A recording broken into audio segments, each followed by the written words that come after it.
আসসালামু আলাইকুম রহমতুল্লাহ। এই যে আমি আসছি আমার বাড়ির পাশে একটা রাস্তায়, এই রাস্তা দিয়ে প্রাইমারি পড়ুয়া ছেলে মেয়ে স্কুলে যায়। এই রাস্তাটা খনন করার পরে বৃষ্টি হওয়ার পরে এই রাস্তা দিয়ে যাওয়ার মতো কোনো ক্যাপাসিটি কারো থাকে না, কারণ স্কুল পড়ুয়া ছেলে মেয়ে ছোটো। আমার মেয়ে ওই স্কুলে যায়, এদিক দিয়ে ওই যখন বৃষ্টি হয়, বৃষ্টি হওয়ার পরে এই রাস্তায় প্রচুর কাদা হয়ে যায় এবং উপর দিয়ে হেঁটে যাওয়ার মতো কোনো সম্ভব হয় না। তা উপজেলা প্রশাসনের দৃষ্টি আকর্ষণ করতেছি এই রাস্তাটা যেন দ্রুত সংস্কার করে।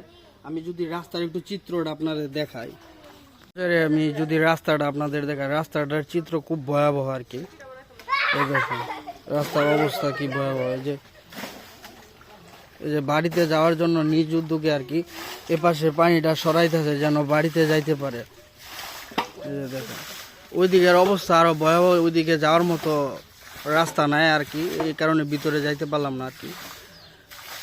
টোটাল রাস্তার চিত্রটা আপনি দেখলে আসলে আপনার চোখ কপালে উঠে যাবে আর কি। মানে রাস্তার চিত্রটা খুবই ভয়াবহ আর কি। মানে আমি যা শুনেছি বা দেখেছি আর কি, এলাকার অনেক লোকজনই এই রাস্তা দিয়ে চলাফেরা করতে যে আহত হয়েছে। এমন পাশের বাড়ির একটা ছোট বাচ্চা আর কি এই জায়গায় পড়ে আর কি পানিতে পড়ে গেছিল আর কি, ওই সামনে অনেক পানি আর কি ওই জায়গায় পড়ছিল। এখন এলাকাবাসীর যে চাওয়া বা স্কুলের পড়ুয়ার ছাত্রছাত্রী যে পিতামাতা আছে সবারই একটা চাওয়া, রাস্তাটা যেন দ্রুত সংস্কার করে, সবার একটি চাওয়া উপজেলা প্রশাসনের প্রতি আর কি।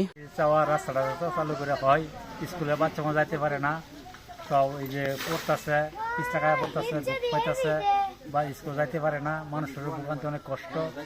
এই রাস্তাটা অনেক দিন হয়েছে সংস্কার না।